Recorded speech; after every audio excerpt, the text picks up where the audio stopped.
Okay, everybody, it's 7:43.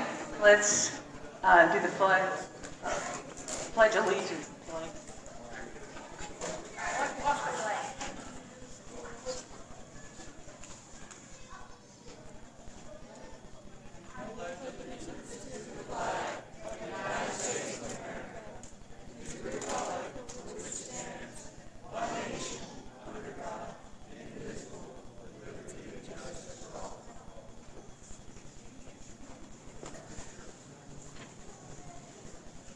Is James here? Okay. All right.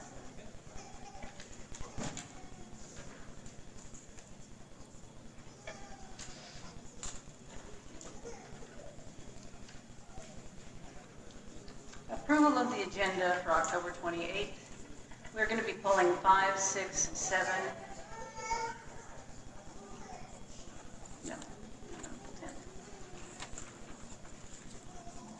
Oh, wait a minute, I'm sorry. Wrong one, excuse me.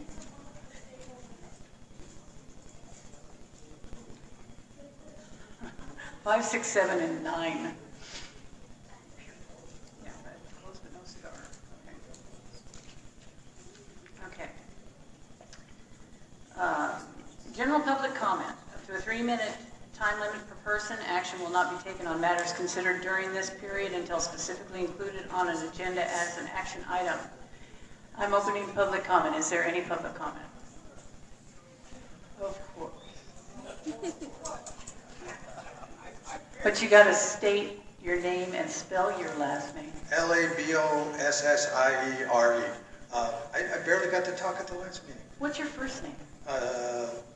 You stealing my identity too? People asking me when I'm born today too. It's crazy. For the record. For the record, Joseph. Thank you. Unless you're my parole officer, and then I use a different name. So there's a Thanksgiving dinner at Long Street, $21. It was supposed to be in the newsletter. Mike started printing too early, so it didn't get put in there. So Long Street wanted me to tell you that Mike screwed it up, not me. Okay. We'll take the heat for that. Anybody else for public comment? Okay, seeing none, I'm closed public comment. Reports, town office report.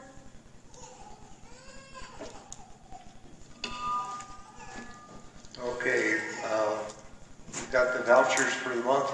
Like we talked last month was so high, this month came back down a little bit, so our total vouchers are $10,443.2. I would like to make a motion to approve those as presented. Can I get a second, please? I'll second. Okay, call for the vote. Aye. Aye. I think it's good. All right. Fire department report. Jesse.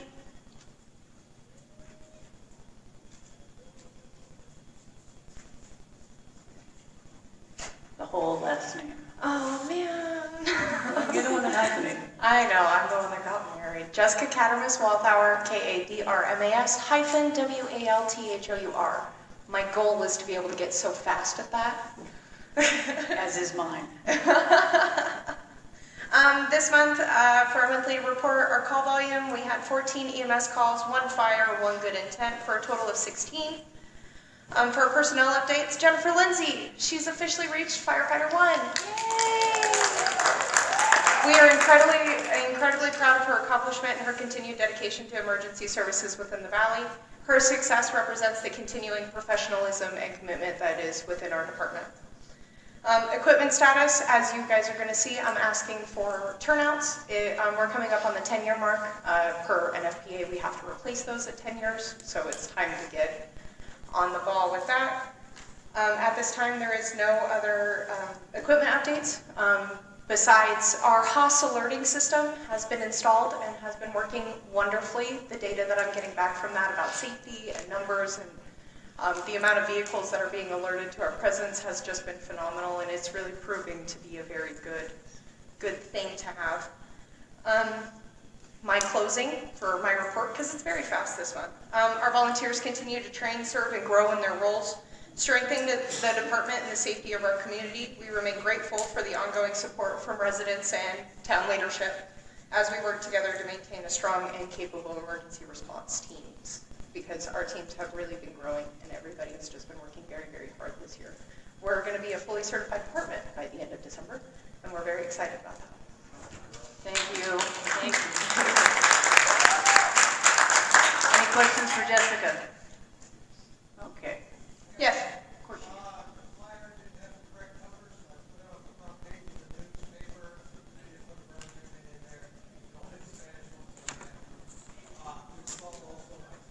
Okay, that's totally fine. Thank you.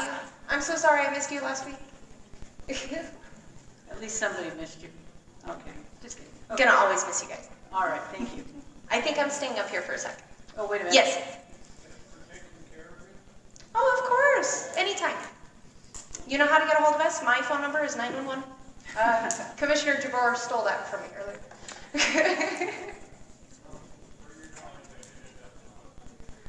I kind of figured as much. We'll talk about that later, though. That's HIPAA stuff. Jackie? One little comment I'd like to make. A couple of weeks ago, we had a 24-hour period in our department. We had 6 calls in that one 24-hour period, and the department covered them all. Nice. Very good. Our volunteers have really been putting in the work here Yeah. lately. And then I think I'm staying up here because I have, I'm next. I think. I'm pretty sure. B1 and B2? Yeah. Yeah. Do you want me to leave and come back? I can. Just twirl. There you go. There you go. Okay. All right, B2. Bingo. All right. Alrighty, so as you guys see on the agenda, I'm asking for some money to purchase some turnouts. Yeah, quite a bit of money, but it'll be coming out of our PSST account, Public Safety Sales Tax account. This is for the purchase of turnouts for the volunteers. All of our guys desperately need new sets. They're starting to get really ragged. That's basically it. Yeah. I'm going to be up there twice. Yeah. Yeah, there are 2 of them you need to ask for. The first one for the $3,229.36. That one is for, I don't know if it's me or somebody else. Those ones are for Jennifer Lindsay's turnouts specifically. We got her quote quite a while back and are just now circling to the point of getting it done. I couldn't lump it in with the other quote. It had to stay separate. Yeah, okay, so I will make the motion that we approve the purchase from Curtis for $3,229.36. I'll second. Call for the vote. Aye. Aye. Aye. Thank you guys so All much. right. Okay. And then the next one, we've got a total of 4 or 5 complete outfits that have to be replaced that have reached their time. And so we've got a quote here from Curtis for $14,817.44, but I'm going to make the motion for a total of $22,000 because is it me?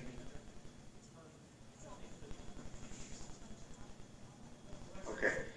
So when we're dealing with Nye County planning, if we put an exact number on there and we happen to go over it, then I have to go back to another meeting and get it reapproved. So we just added it for a total of $22,000. So I will make the motion that we approve the appropriation up to a maximum of $22,000 for the 4 sets of turnouts from Curtis Supplies.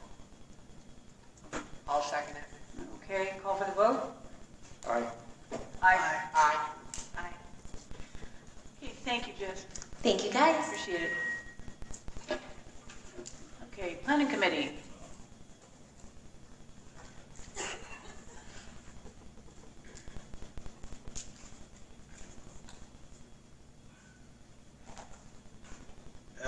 Labosssiere.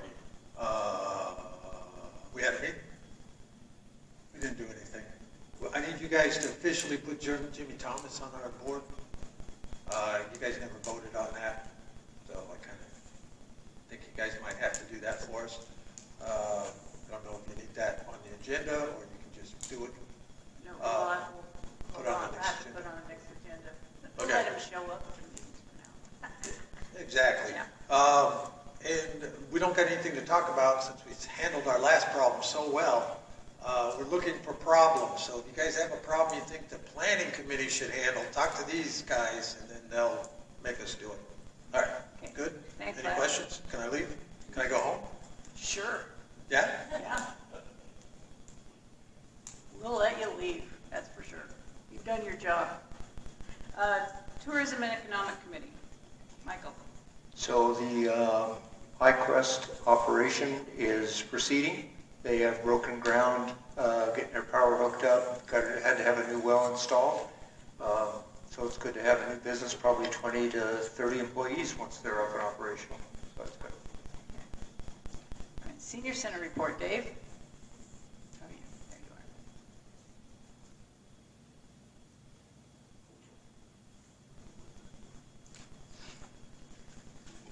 you are.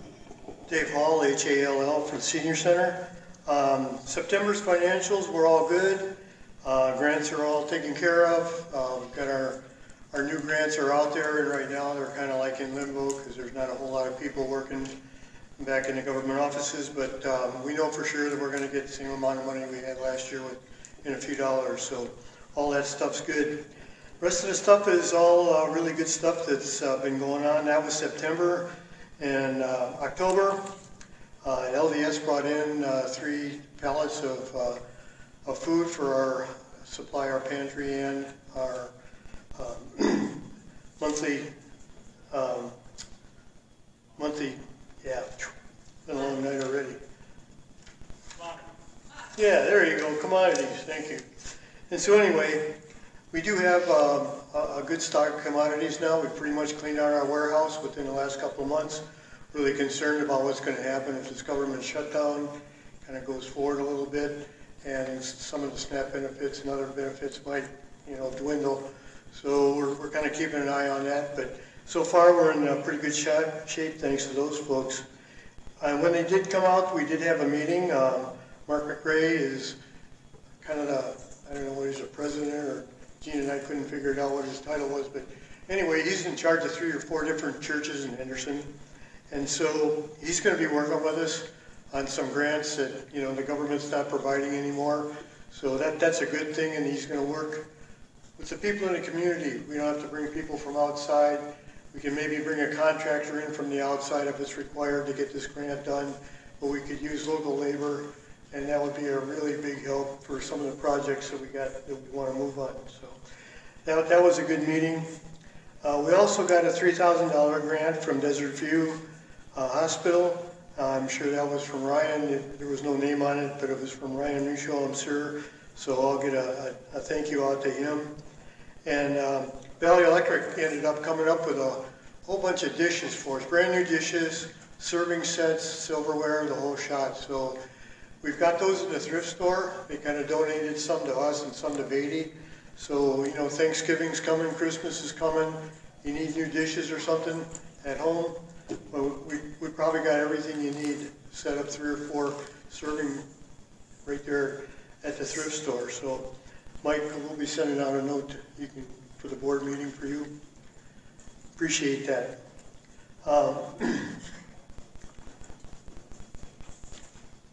Things coming up in the next, 2 weeks. Community yard sale, November 8th, 9 a.m. That's sponsored by the thrift store. Everybody in the town is welcome to bring your stuff. Set up booths around the parking lot. There'll be hamburgers, hot dogs, and I've taken a look at the weather, and it's going to be great weather. So everybody show up. We'll have a good time. Buy some good stuff for Christmas or whatever you need. Thanksgiving dinner. That'll be Tuesday, November 18th from 5 to 6:30 p.m. at the Senior Center. And reservations are really suggested because we can only accommodate, X number of people, and we want to make sure that everybody that would like to come has a reservation. We've got a place for them to sit and food to serve them. So please make your reservation ahead of time. Give Monica a call at the Senior Center and let her know. And commodities, that'll be Monday, November 10th. So 9:30 to 11:30 as usual, and we have plenty of stuff to hand out for those that need it. So Anything else, board comments? Thank you very much for your support. We appreciate it. Thank you, Dave. Okay. We're going, oh, I'm sorry. You have, who has a question? Oh, okay.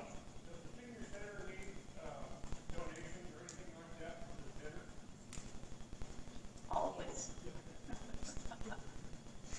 Anything you guys want to donate? I'm talking food-wise. You need extra stuff?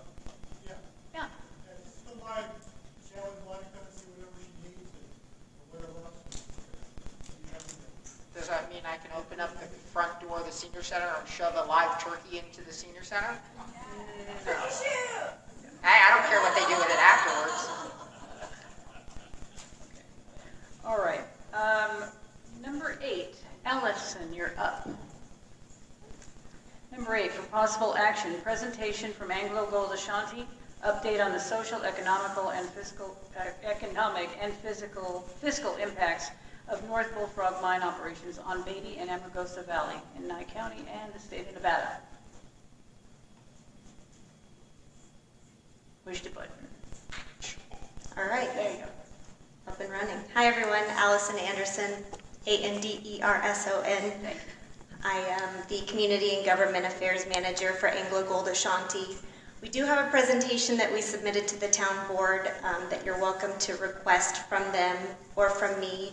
So we will be going through this without the presentation on the screen tonight, but we want to let you know that we're happy to walk through it with you if you have questions afterwards, after you access it.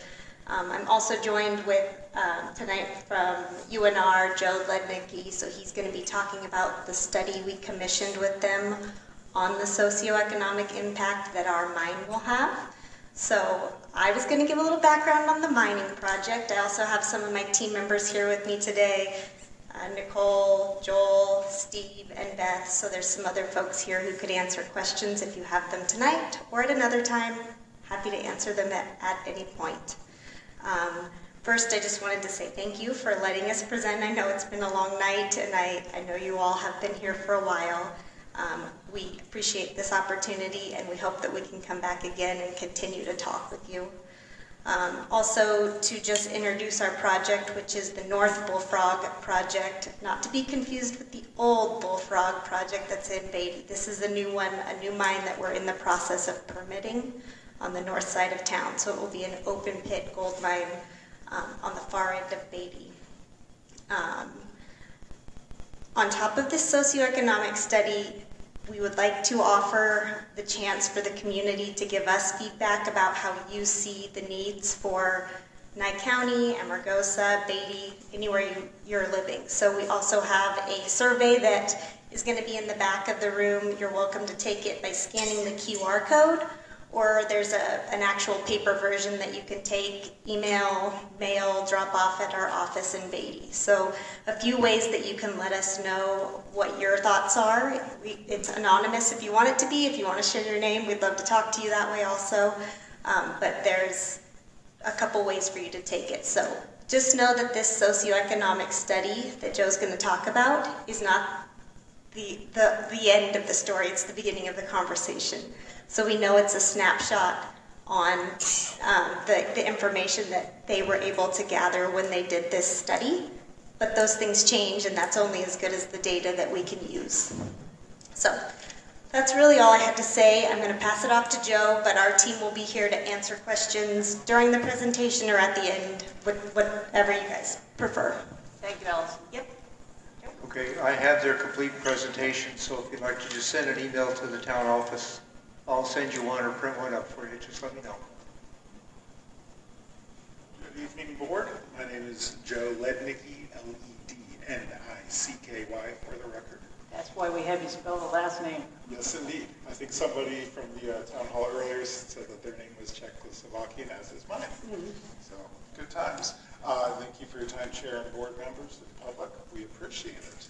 I'll kind of just skip through some of the different items within the presentation, but as Allison said, will be available through the board, and we're happy to talk about specifics later on if there's something that wasn't covered and you see something. So I am Joe Lednicki. I work for the University of Nevada, Reno Extension in Community and Economic Development. Sorry, this is a little short. Go ahead and turn it up. You're too tall. Yeah, these things happen. I was complaining that I can touch the net standing, but I don't have any hops because I'm very white, so I can't dunk. So I've worked for the university for over 12 years-ish at this point, but in community and economic development for 8 years, and a variety of projects almost entirely throughout rural Nevada. So my program, the Nevada Economic Assessment Project, we do a variety of data collection, data analysis, surveying, including things with visitor surveying at all 27 state parks in Nevada. Work with the Nevada Association of Counties regarding foundational public health services.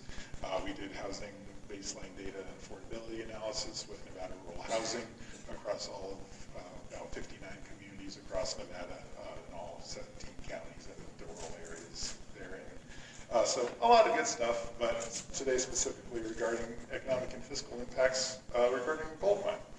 So as part of our process, we use a lot of both primary and secondary data. Secondary data, that's just Census Bureau, the Nevada State Demographer, things of that nature. For the analysis, we use a system called InPlan, which I'll go into later. For primary data sources, we spoke with a lot of locals throughout Nye County, including the Sheriff's Office, the Fire Department, which I'm guessing I did talk to you if I remember your voice correctly. Excellent. And Donna Corey at Swakrita, all sorts of good people. Because secondary data can only tell so much. We have to ground truth that data, verify it with the locals. You guys know your community better than anybody. So let's go through that, go through that, go through that.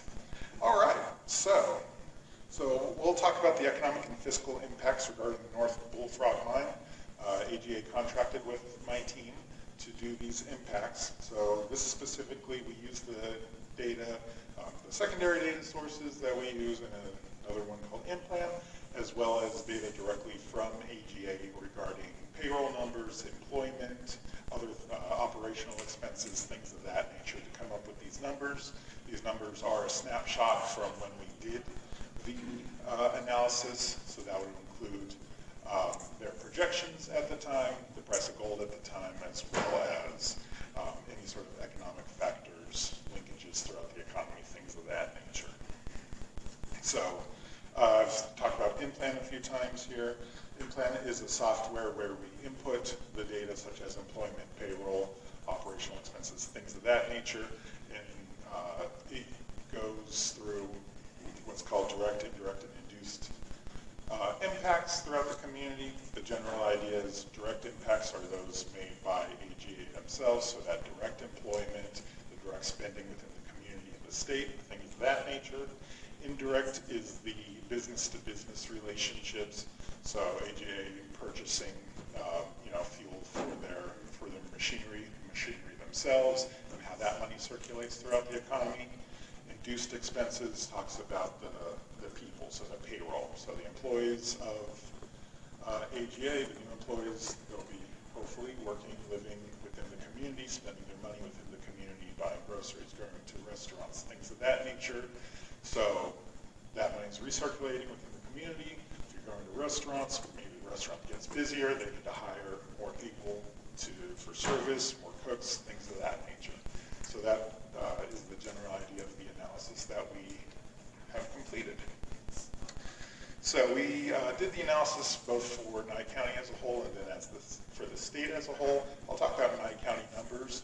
Generally, the state numbers will be slightly larger because of the increased region size of purchasing. So, Nye County only has so much to offer for purchasing of equipment and things of that nature, so it might have to be purchased throughout the rest of Nevada, as well as other state level taxes and things like that get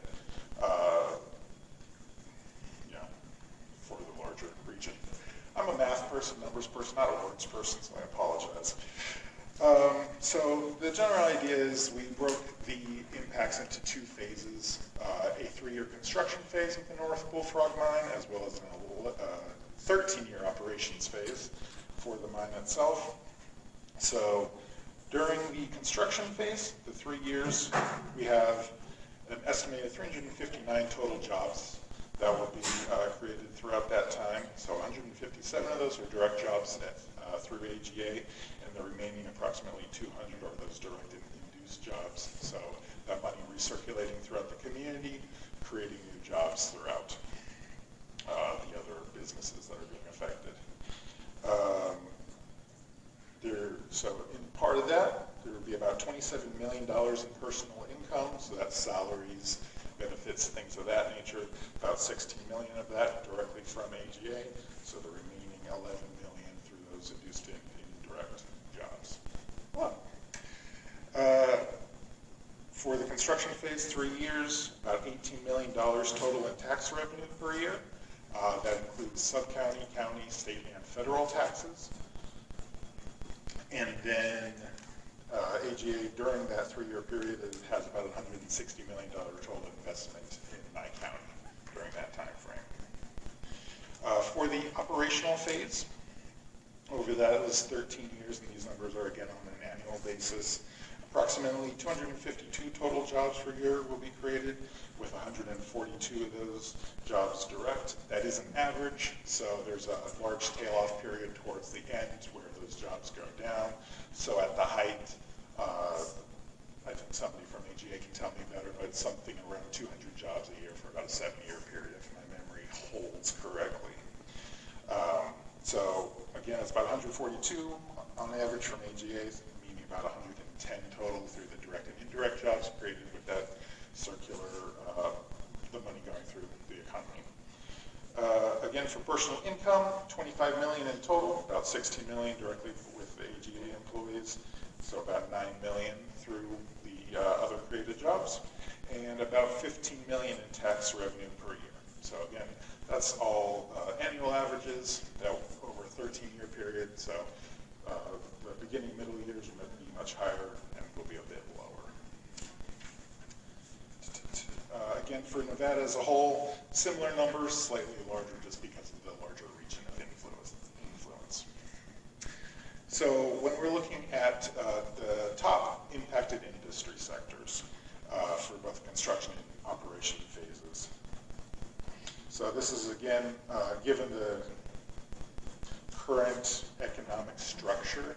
So if new businesses pop up because of the needs for the community, for the mine, these numbers would change, but for the current job structures, industry structures that are here in Nye County, I can't read this, all right. For the construction phase, so the indirect, the business-to-business impacts, manufacturing and wholesale trade are going to be the two largest industry sectors being affected, which no surprise there, at over 20% each for a total of all industry spending. Follow that up by real estate and rental leasing, retail trade, and then transportation and warehousing, going for 12, 11, and 6%, which I know you were all dying to hear those percents. And then when we're looking at induced during the construction phase, and again, induced is that the money recirculating from the payroll of AGA employees. Real estate and rental leasing is the highest, about 30% of total spending there, which is unsurprising. New employees or people working there are going to have to live somewhere, and hopefully that's here in Nye County. Retail trade, healthcare, accommodations, and then finance and insurance. So general things, retail trade, obviously going to the grocery store buying stuff, healthcare and social assistance, accommodations and food services, that's restaurants, then finance and insurance is some broad term that probably means nothing, but here it is, and I could figure that out if anybody does need to know more specifics there. When we look at the operations phase, so that 13-year average, the indirect, so business-to-business impacts, unsurprisingly, by far and away the largest is the mining and quarrying and oil extraction industry sector at 66%. It's a gold mine, they're going to work with mining stuff. Past that, 7% each on utilities, manufacturing, and wholesale trade. So, yeah. And then when we look at induced, so the employee spending again, real estate again, retail trade, healthcare, accommodations, and finance and insurance. So, same thing. Yeah, but again, that's just showing the numbers for the current economic structure. So hopefully, entrepreneurs, whomever will find gaps that AGA is, importing from different counties, from different states, and create their own businesses to help facilitate local purchases of that, which I'd love to see. And then I'll just skip to some additional potential impacts. So we focused on the economic and fiscal impacts, but we also had some impacts regarding the local communities, things of that nature. So obviously emergency services, we talked about things with them, how it would affect the education system. When we talked with the director of planning for the County School District. Thankfully, schools in both Beatty and Amargosa Valley had plenty of capacity. That's the word I was looking for. Plenty of capacity that should new families be moving in, that they should be able to handle those children without an issue, at least on a size-wise in the classrooms. They may have to hire more teachers or something of that nature. The study also goes through utilities and infrastructure, healthcare issues, things of that nature. The full study the board has, this also can be found on our website, which is just extension.unr.edu/NEAP, NEAP, which I don't expect anybody to remember, but just ask Allison, the board, we'll get it to you. One thing I did want to talk about is housing. That's going to be a very big issue, obviously, if a large number of people would like to move into the area. So as part of our analysis, we looked at different percentage of population that might be moving into Nye County, into the Beatty or Amargosa Valley regions, and look at that, look at current housing vacancy numbers, and then estimate how many new housing units may need to be built. That's what you do with houses. So if we looked at the projected new population for the construction phase, for instance, we're looking at about potentially up to 283 people moving in. And that's if 100% of the new workforce moved in and had an average family size that matches current numbers. So I don't have that off the top of my head, but spouse, children, things of that nature. So if it was a projected new population of about 283, about 116 new housing units would be needed. If only 50% of that population moved into Nye County, we just have those numbers, so about 142 new projected population with about 58 new housing units needed. Obviously that can be a very tall task, and I'm not going to go into much more than that because of the town hall stuff that I heard earlier. It seems like a sore subject. But I was talking to some of my colleagues. I love the passion and the caring of communities. I was born in Las Vegas, grew up in Henderson, and live in Henderson now. It's a very transient population, kind of sort of half joking, like you live in Las Vegas for 6 months and you're considered a Las Vegan. I have friends like in Winnemucca and other places that have lived there for 12 years, and the local population is almost saying that, yeah, they're part of the community. But it takes at least a decade. So I very much appreciate your caring and things of that nature. Obviously, housing in any sort can be real tough. Yeah.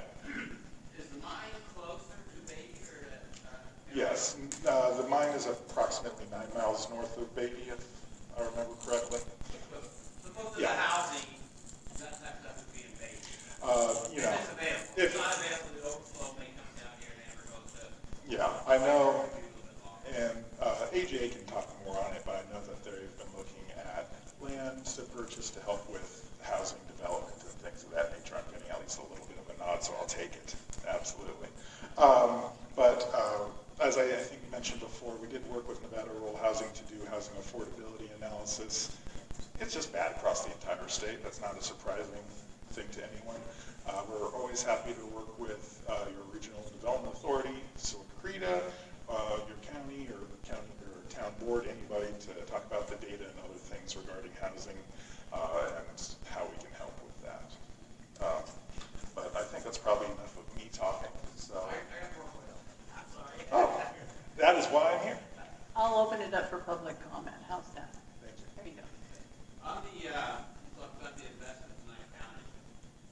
Can you clarify what do you mean by investment in Nye County? That includes, so that were numbers provided by AGA specifically, but that includes purchases of equipment, of fuel, of anything else that requires.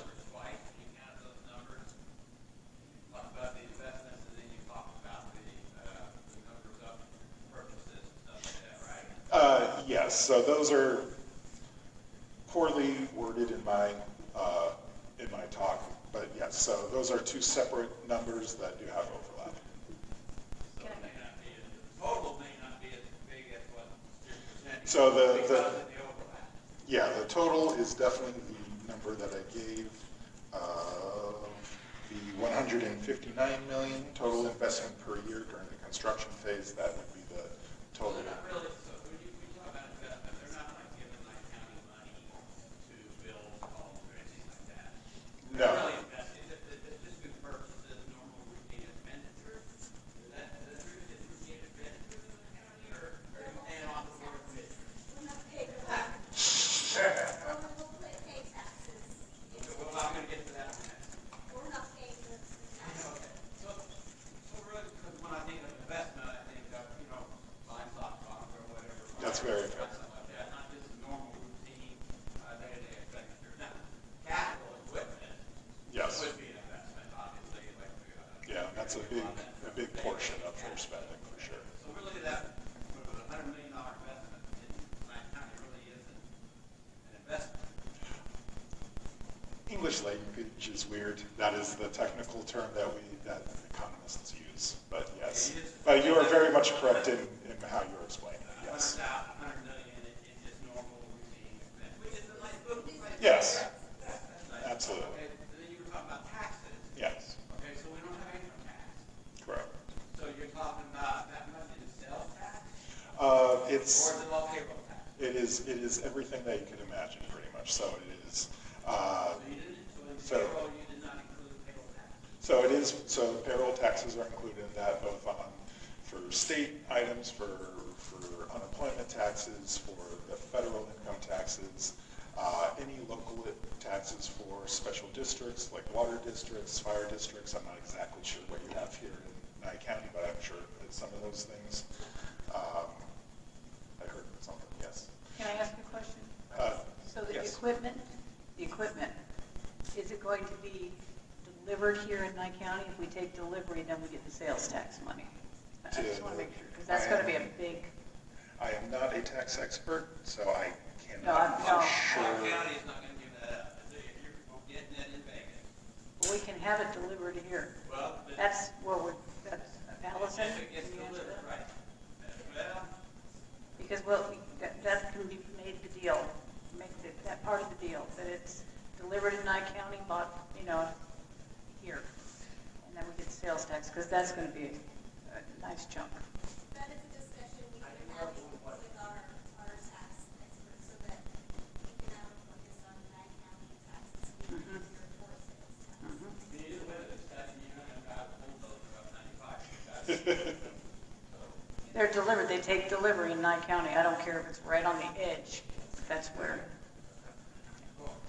I got a question for you. Yes. How many jobs will it actually bring members of the community out this place or in paid or out here in Amargosa? How many of those folks are actually going to get jobs? And it's going to be the same thing with the Sourceville, where they hired a bunch of people out of the big city and really didn't really give most of the locals an actual opportunity to get the job. While I cannot give an exact answer to that, and I know Allison will come up here to talk. No, you're all good. I want to make first and foremost clear that I'm an employee of the university that commissioned this this work, but that's not my salary. I don't get a bonus, anything of that nature.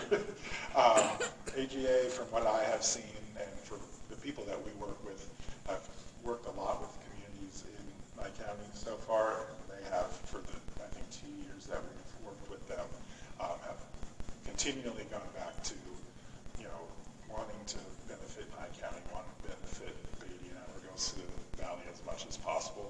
So I am sure that they are going to do as much as they can to help the local populations with that, but let me hand it off to Allison. Thank you. I was just going to add that we can't dictate where people live, but it's important to us that they live and have families and grow a community where they work. So that's something that we're working to build.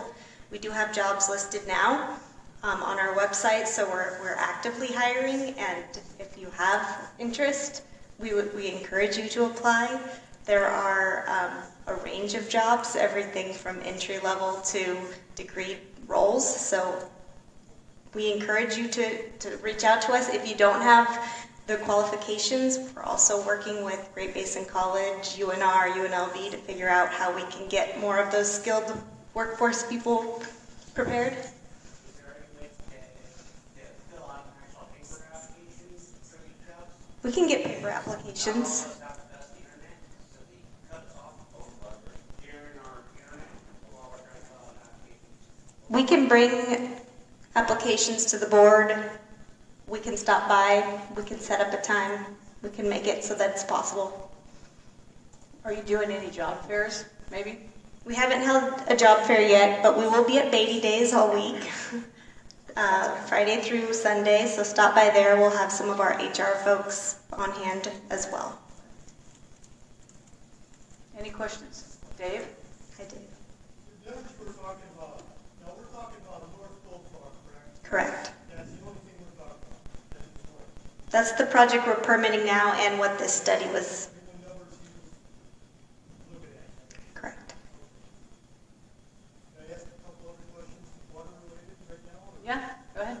Okay, so you're saying, documentation I pulled off, that you need 1,300 acre feet for dewatering in that area, which is the north part, correct?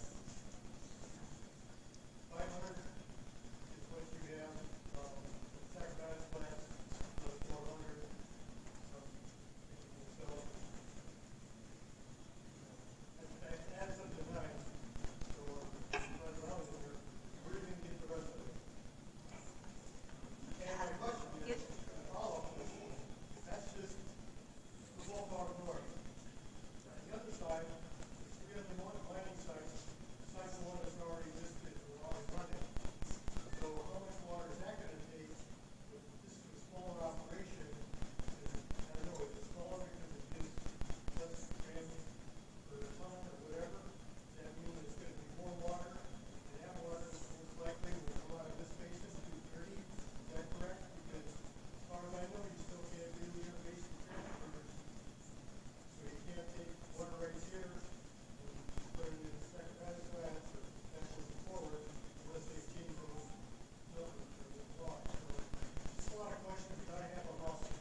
introduce myself, and I won't answer all of your questions. I think it'd be good to sit down and go through them. My name is Joel Donaldson. I just joined AGA a few weeks ago.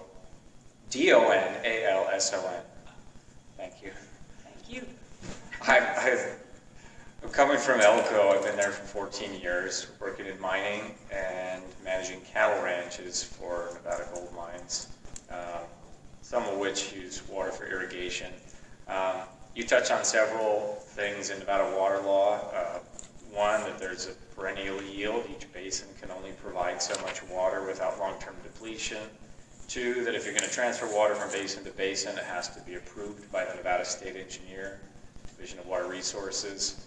And that there are consumptive and non-consumptive uses of water. So for environmental reasons, if we put water into process for recovering gold, we don't put it back into the environment. We're only allowed to evaporate that. That's a consumptive use, and so we need a consumptive water right that's within the perennial yield of the basin. And then you referenced the non-consumptive use. So we have not yet figured out how to mine underwater, and so we pump water to keep pits dry, to keep underground workings dry. If that water isn't needed, if it's not used consumptively, then it will frequently be piped to another area. There's a couple uses of it. Some places in the northern part of the state, it actually gets used for irrigation, and then in other instances, it is re-infiltrated back into the ground in an infiltration basin. And as long as it doesn't cause any degradation of or reduction in the quality of the water that it's going back into, then that's an allowable way to move the water physically out of the pit or out of the underground workings. We will have a draft EIS, an environmental impact statement, that'll be coming out next year. That'll detail a lot of these things, and then I think it would probably be beneficial to have a follow-up meeting to answer more of these questions. So, thank you. Go ahead, sir. If I heard it correctly, the other gentleman, you were talking about increasing business and people getting started. You offer grants for that. I'm not the expert on the community development program. I will let Allison answer that. Some of that is indirect, like if you've been up around Elko or Winnemucca or Eureka, of course there's agriculture there and there's some other industry, but the population and a lot of the businesses that are there are supported by mining activity because there's very prolific mining there and a lot of economic development that comes as a result of that. Restaurants and auto repair shops and contractors to build housing, all kinds of things. But Allison can talk about the community development.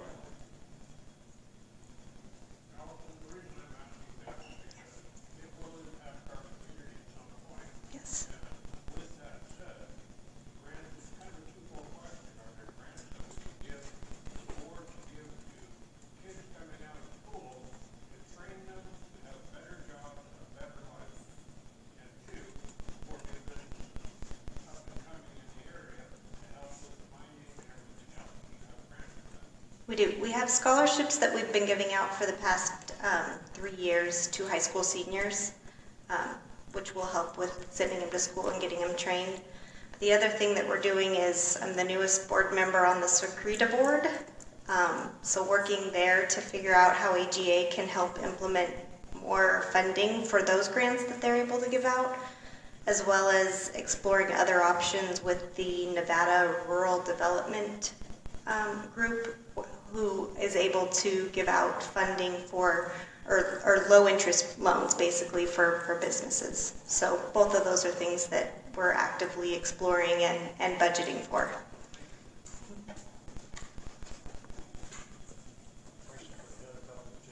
The big guy? Yeah, the little guy. Little guy. I'm average. He's tall.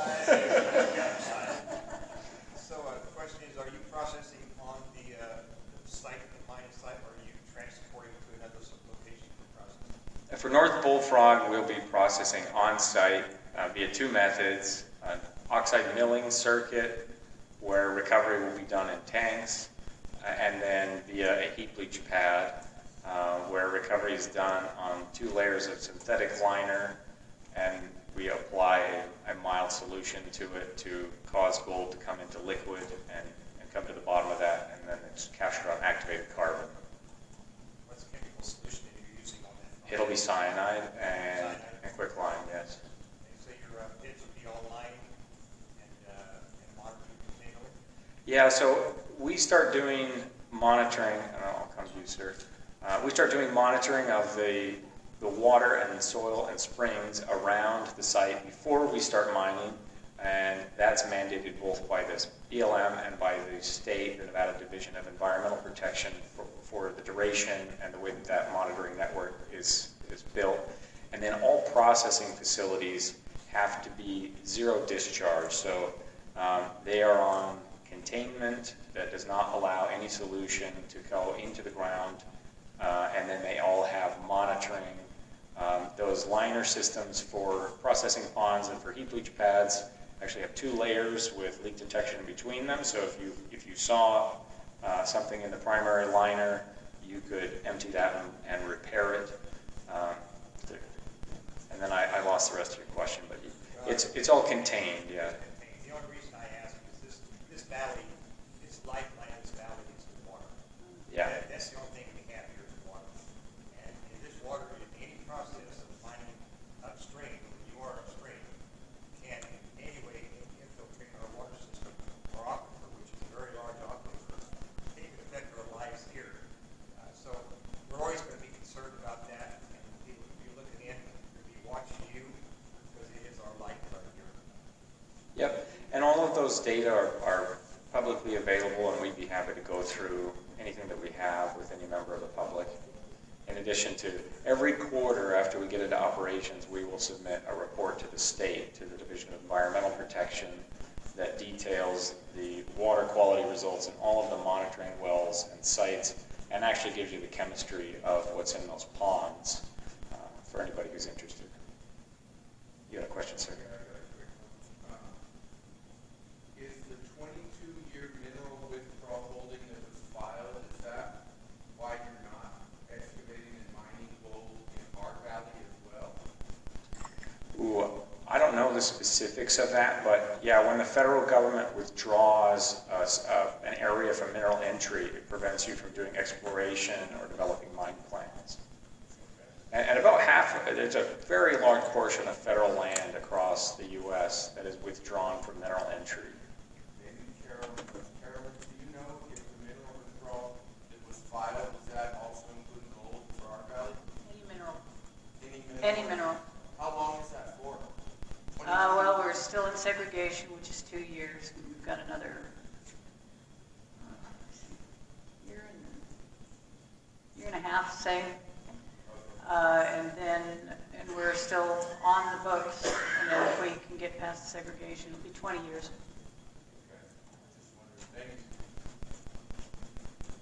Yes, sir. Will you allow independent auditors, inspectors in to make sure that the process is totally following what you are following?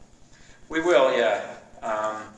Once we get into operations, because of the safety risks, they'll need to be accompanied, and then we'd have to work out an agreement, but we'd be willing to do joint sampling efforts, for example. Like if somebody wanted to come out and take their own samples from a monitoring well or some surface water site, and we would just do a concurrent sample.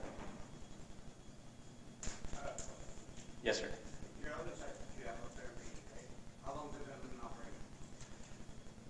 I'm not aware of anything we're operating today. There are some historic mines in the area. Who's to say that they take contaminated water and gave certain levels to a water body prior? Or would your company come in and you guys claim that it was a prior business that came through and did so? That it does affect our water levels, and if they do, if like your funds decide that they're gonna leave, what's gonna be the repercussions for your guys'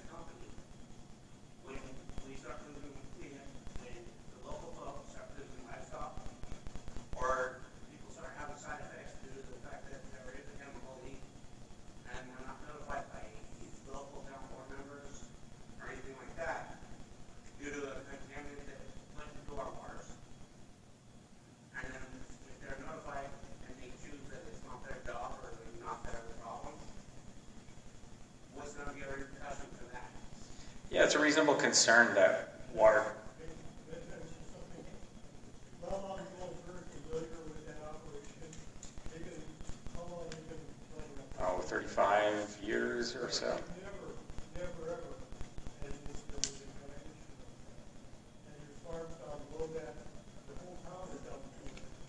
So the chances, what they do, and the way they do it, and the way they're monitored, there's probably a very, this much of a chance that it's ever.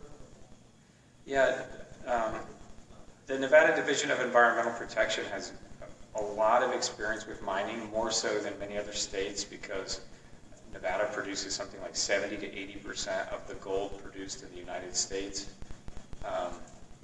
And so they have really robust programs for design, for monitoring water quality, both surface and groundwater, and for financial assurances for reclamation liability, so that if an entity, a company, is not able to close a facility or runs into some kind of financial trouble, there's a surety mechanism of a bond, either cash or from a financial institution, that will allow the Bureau of Land Management and the state to come in and reclaim that site fully.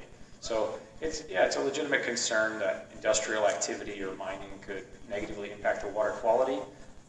We as a company, and I think both the state, have really good protections in place. And if you're ever interested, I'm sure that we could get you in touch with the state to talk about their water quality monitoring program and any reporting we're doing. So they come out and they inspect what you're doing every so often? Yeah, we'll have a state inspector once a quarter. We'll have a BLM inspector once a quarter. State inspectors both from, I guess, from several state groups. There'll be the Nevada Division of Environmental Protection, Bureau of Air Pollution Control, the NDEP, Bureau of Mining Regulation and Reclamation, the NDEP, Bureau of, they call it Sustainable Materials Management now, but it used to be Waste Management. There's at least one other one from the state, and then the BLM. Every once in a while, the EPA will show up on one of these sites and do a waste management inspection, or like Nevada's program for environmental runs under delegated authority from the US EPA, but the EPA rarely intervenes here because Nevada has such a good program. Yeah, Joel, a lot of folks forget that, Barrick and others operated a very large gold mining facility in Amargosa Desert for 12 years, from 88 to 2000. To my knowledge, there was no impacts to Amargosa Valley from that. So this is Steve Yopps, YOPPS. He works there. He's been instrumental in getting North Bullfrog and the projects here where they are, but he lived in Beatty and worked at the Bullfrog mine, which is in a safe state of closure now with no lasting environmental contamination. Wasn't the behavioral school closed down due to similar chemicals in that water? I'm not familiar with that.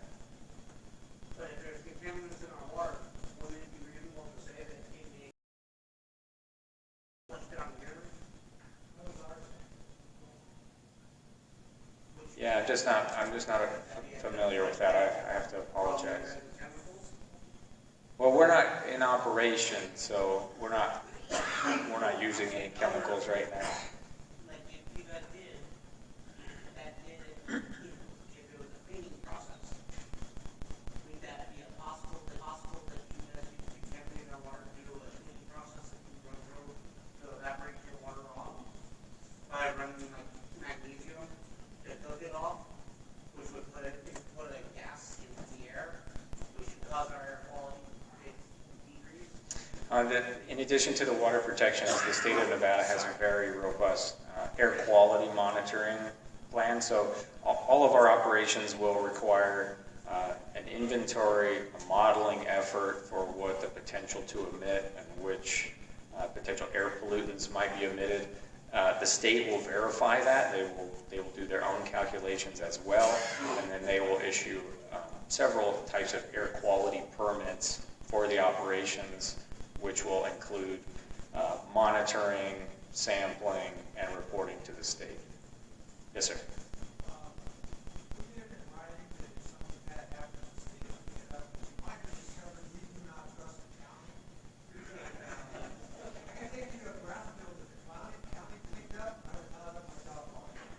Yeah, the state actually has some ongoing historic reclamation projects, and a lot of what I'm referring to has been in place since 1990, when the current iteration of the Nevada Administrative Code and state laws governing the environmental protections from mining went into effect. So there's some stuff that's older than that has had an environmental impact. That's why these regulations are in place. I'm sorry, I'm not familiar with that either. Yeah, I'd be happy to speak with you, and I'd be happy to put you in touch with the state, because they actually were audited under CERCLA, which is a comprehensive resource, whatever. It deals with the liability that the government and companies have if they're to walk away from, say, an industrial site where they've left behind chemicals or something. Under those requirements, companies are required in Nevada to post a financial surety, like I said. So there's a very detailed calculation based on the mine plan that's required by both the Bureau of Land Management, if you're on federal land, and the state, and then a contingency placed on that for any uncertainty, and then a bond that's put in place so that if the operator were not able to do reclamation at the end of the mine life, the state has access to those funds. And it's actually happened recently. There was a facility in the central part of the state where the operator had some financial difficulties, actually contacted the state and said, we're not going to be able to continue to operate. We need to keep processed fluids circulating, and the state had to step in. They were able to get the bond funds from the Bureau of Land Management and stabilize the site and prevent any kind of environmental degradation. Thank you for your questions. Go ahead. I think mine is for Alice. Okay. What programs are being developed for the emergency services? Because I have very small volunteer. Yeah, definitely a good question. You may be familiar with Esmeralda County. They did an emergency preparedness assessment on behalf of Ioneer to help them understand what the current emergency services situation was and what the impact Ioneer's increase of population and workforce would be on that. And that helped them develop kind of a gap analysis for what they would need in order to have the quote right number of emergency services for the county.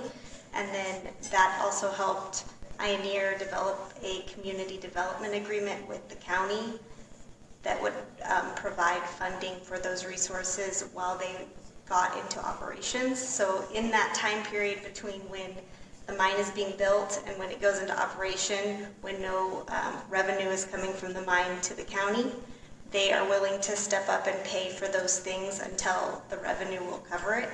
So that's what we're exploring here in Nye County, is how we can help offset those expenses. Also talking to our employees, because they're going to be a source of volunteers for these emergency services. If they're living in Beatty or Amargosa, are there going to be programs where we can incentivize them to volunteer? But really good question. Yeah. Are you guys going to do anything to the local schools to help further the education to our next generation instead of feed the ones that take over our valley? Definitely. We have scholarships, but we also have other programs and an application where we can help support programs through the school. But is that just going to apply to Beatty, or is that going to actually trickle over to Amargosa? We don't want it to trickle. We want to help directly. So give me a call, email me, and let me know how we can help. Shanti has already been a good neighbor. They've helped with Amargosa Days. They helped with our July 4th fundraiser, and they've been very responsive, and we've asked for help. Thank you. If there are other things that come up, please do take that community needs survey, or just get in touch with us, and we'd love to have more discussions. This is obviously only the beginning, so please reach out to us, and we'll be back if you'll have us. We will. Okay. We'd love to come on the end of another town hall meeting. It's fun. It's a gas, isn't it? Thank you, you guys. Anybody, any more questions? I'm going to close public comment. Okay, all right. Thank you, Allison.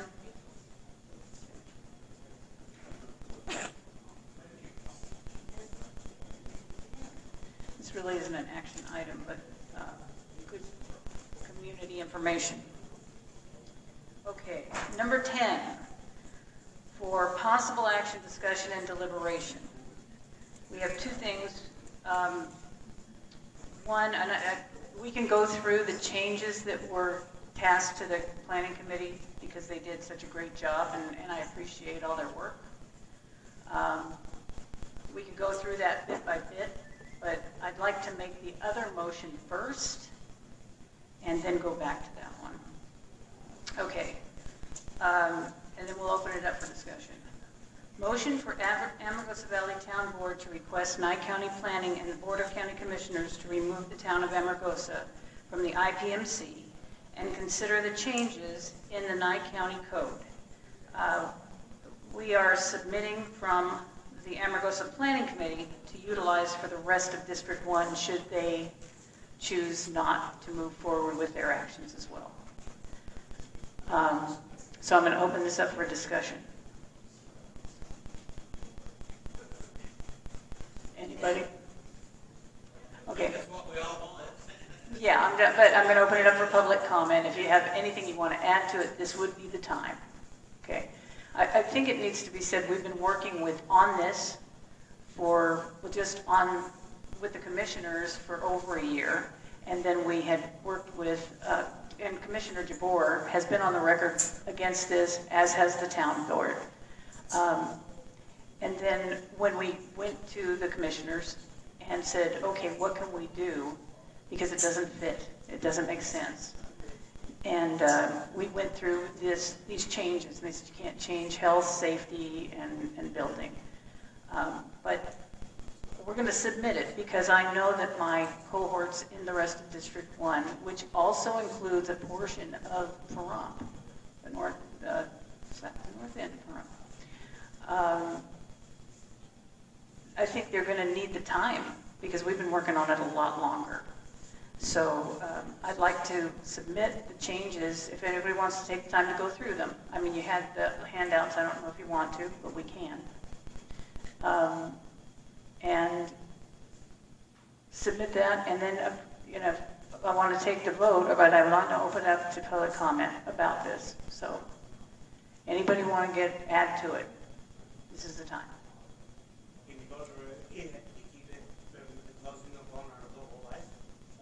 Well, that's the whole point. Yeah. We've been trying to get that done for a while. All right, so ideally, the plan is they throw us out and say, we don't want to deal with you guys. So we put that first.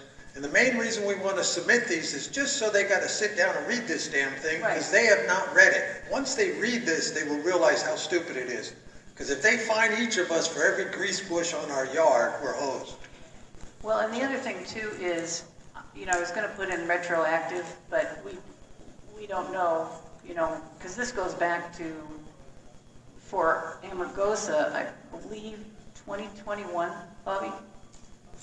2021. And so there's litigation on this, and I don't want to step on that lawsuit. They've got a plan and a good one. So I want that to move forward, and that will take their eye. We just don't want it, and they heard it in spades. They need to keep hearing it though. So Well, you guys that's got to just go to Pahrump at the next BOCC meeting. You don't even have to mention this during your 3 minutes. Just get up there, start with, I'm from Amargosa. Talk about anything, the crappy street, the flies, whatever. Every time they see somebody from Amargosa, they're going to know that we're there because of this. And be civil. Because if you get angry, they can shut off public comment, especially in that stupid chambers. We're a lot more free out here with what we can say than what you can say in those chambers. Yeah, we just remember that. Coming at it professionally and meeting with them, and we have to continue that. Aren't you glad I went home? Yeah, I knew you wouldn't, but I gave you the permission to go. There you go. Paul Lemus, Lemus. I'm reading a book. I'm going to take this out of Trevor's portfolio there. But it's Mark Reisner's Cadillac Desert. It's a real interesting publication because it talks about where the waters have been stolen in the past and the outlining factors in which water law was made, the prior appropriation doctrine, and it talks a little bit about how a lot of facts were not considered when they did that. That was basically pushed by the miners of California, and later on it didn't really have a lot to do with agriculture. It kind of cut out agriculture, and it was more associated with how those miners could get water and continue on with their making of profits and so on and so forth. So within that book, though, it kind of wrapped my mind around what was going on here with the IPMC. I'm currently doing a video with Mr. Fuentes, Victor Fuentes from Ash Meadows, and we're doing a publication on some of his situations that are going on and what's happened to him in the past. It's been really, really interesting. I didn't know anything about water when I came to the valley. I was used to city water where you make a phone call, you call somebody. It was the first time I ever had to develop a well and get my pressure sensors right and actually put something together that couldn't be taken from me. And it was very valuable. And so I take all of that real estate knowledge that I've had, and I'm tying the Mark Reisner book to that. And then I start looking at this situation. And I think it's really important that we continue on. I think Lab is absolutely correct. Mr. Basta tried to put this on the agenda when he asked for this to be passed. He had mentioned that we should respond to the town board back then with our planning committee as what could we do to block Nye County. And John's suggestion was NRS 269 that Scott Maddox had brought up today. And I believe that that motion went across the table. I believe it was passed, and if I remember right, Mr. Cottingim was the first one to motion to pass it. And it was all yays and no nays. However, later on, I called back to Lab and asked him about that. Why isn't that already our town code? Because that was the intention that Mr. Basta had way back then. Let's take it away from them. So then you look at the big picture. They obviously want housing. They obviously want to depopulate. Where do they make their money, and where is the process of all of this come down? And well, it comes to one thing, a Nye County auction. I think we need to continue thinking about organizing and running our own Amargosa town auction. I've talked to the Nye County employees. I've asked previously if we could do that. And the ones that I talked to all said that they supported that. So if they think they're going to sell our properties and make money, maybe we need to take the wind out of their sails a little bit and say, hey, we'll run our own auctions. And from now on, we need to do that in Amargosa during Amargosa days. I mean, you look at one field, I don't know how I'm doing on time here, guys, but you look at one field, I'm working with Mr. Goodhart on a field, one of his, and he had asked me to look into the amount of taxes. And I know Mr. Dilly has some large land parcels as well.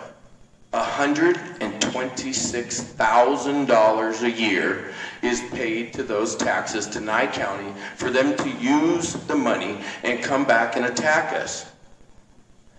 We need to consider the fact that if we can take the wind out of their sails and at the same time set the financial books straight for our town, why wouldn't we look at that opportunity? I think we could make, what could a town like this do with 126,000, 126, 120, 126? What could these board members do? The high school we've always wanted, middle school, college, we're talking about college fees being paid and so on and so forth with Ashanti.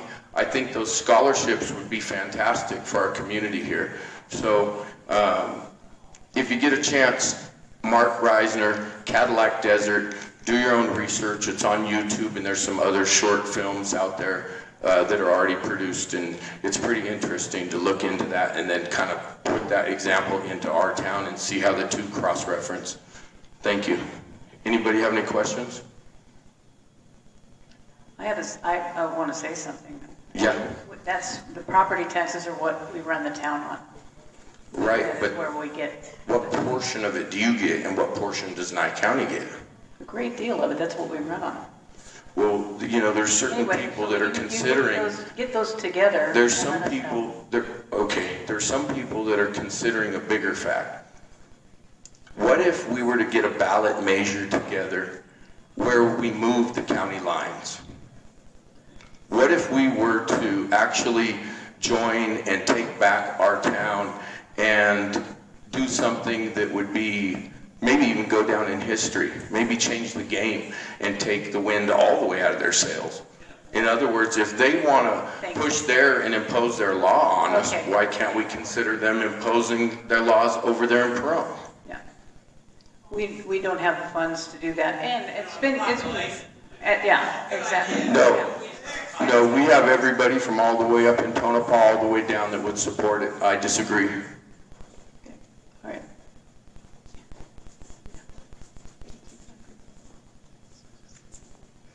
Okay, I'm sorry, I'm not the best educated, I'm not the best at talking to people. One thing I do know about all this code stuff that's coming out here to the valley, okay, we all want to raise our families. We all want to see the next generation do better than we did, right? Okay, we're going to continue to keep adopting this rule, this rule, this rule, this rule. We're going to end up with so many rules out here, nobody's going to know what the actual rules are and what's false. If there's no black and white on exactly what it is we're doing wrong and how we're doing it wrong, how can they condemn a property without telling you exactly what you did wrong and what you need to fix before they put a condemnment and give you a certain amount of days before you don't have a home anymore? So basically what they want to do is they want to scare you with either their laws, or they want to bring a cop in that's going to force you to either submit or to tell and walk away. And as soon as you go to stand up for anything, they go, oh, this is the reason why you're standing up against us. This is the reason. No, we're standing up because we want to raise our family without tyranny, without being beaten to submission. Just because a bunch of badges come onto a property or somebody claims they're from the state, they can cause you to go into submission. So what's keeping us from being slaves? Because as far as I've ever worked in my life, I've worked through that next paycheck, barely had enough to put the food on the table, barely been able to clothe myself or my children, but have done every bit in my power to make sure my kids have everything they need in this world. Rather, I gotta go to work with shoes that I duct tape together and glue together so I can see that next paycheck, so I can put a meal in their stomach and put a roof over their head, to have them turn around and claim that's not good enough. And because I have vehicles on my property that I use to repair the vehicles that I have on the property that I do run, aren't suitable because they're not appealing to everybody around them. Not all of us have all that money that we can buy a new vehicle. Sorry.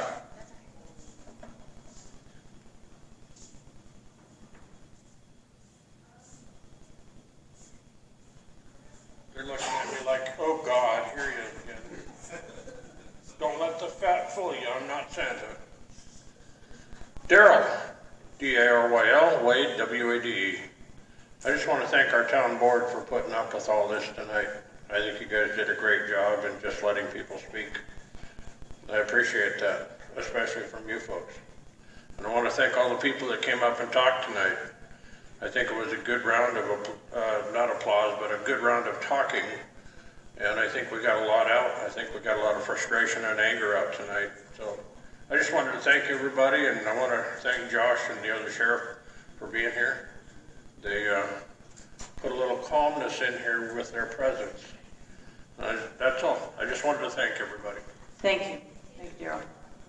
Anybody else?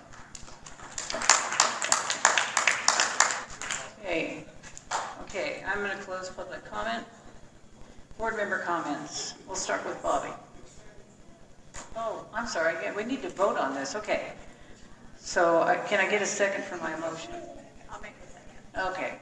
Call for the vote. Aye. Aye. Aye? Richard? I don't want to pass this IPMC. That's not what we're doing. The motion is to have Amargosa Town, the town of Amargosa, removed from the IPMC with the planning, the Nye County Planning and Board of County Commissioners. Okay, aye. Thank you. Okay. Aye. You can't vote. Yeah. Just state you're recusing yourself. Okay. All right. 4. Okay, thank you very much. All right, now, board comments. Bobby? Well, I'm not wanting any IPMC codes, of course, but I mean, if we have to do a different version, at least this is less, which is nice, but I don't know. It's not what the valley wants, but we're going to take what we have for now, and hopefully in a few years we'll get it thrown out completely. That's my wish and hope. Oh, that's what we just voted on. Yeah. Yeah, okay. All right. Brenda? Okay, so for clarification, we didn't vote to put in the amendments, we voted to revoke the whole law. Correct. That's what we're doing. Yeah. Richard? Yes, thank you for the clarification, because I took on the same thing as the rest of the audience took on. We had a large group out here, and I want to thank every one of them for coming out here. Like I said with Misty, is that I'm all about being united we stand, divided we fall. So I can see how this IPMC would definitely divide everybody out here.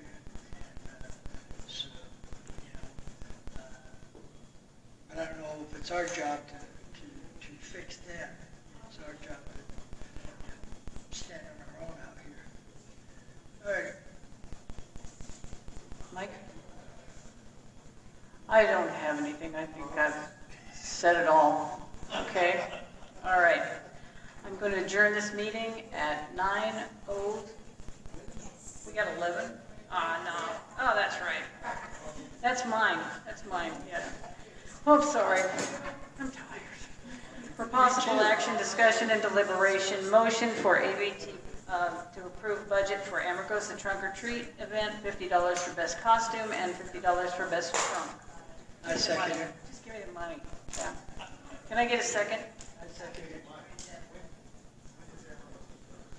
It's on Friday. Halloween at the park, parking lot. Okay. Sorry. I've already spoken for. Sorry. They got to first. We'll send you some candy. We'll save you some. Okay. All right. Call for the vote. Aye. Aye. Aye. Aye. Okay. Oh, I couldn't hear you. I'm sorry. Okay. Oh, yeah. Okay. We just try it. Okay. You just try it? Public comment. Up to 3-minute time limit per person. Action will not be taken on matters considered during this, period until specifically included on an agenda as an action item. Please state and spell your entire name. Labosser. Joseph. Your date of birth and, Yeah. Social Security number. Last 4 of you, Exactly, so I don't last want to four. get in trouble. My credit card. November 11th is Veterans Day. We will be in the cemetery doing our ceremony. I am no longer the commander, so you don't have to hear me give the speech. So show up 11/11. I forgot to say that the first time. Okay. All right. Okay, now, without further ado, we are adjourning at 9:08.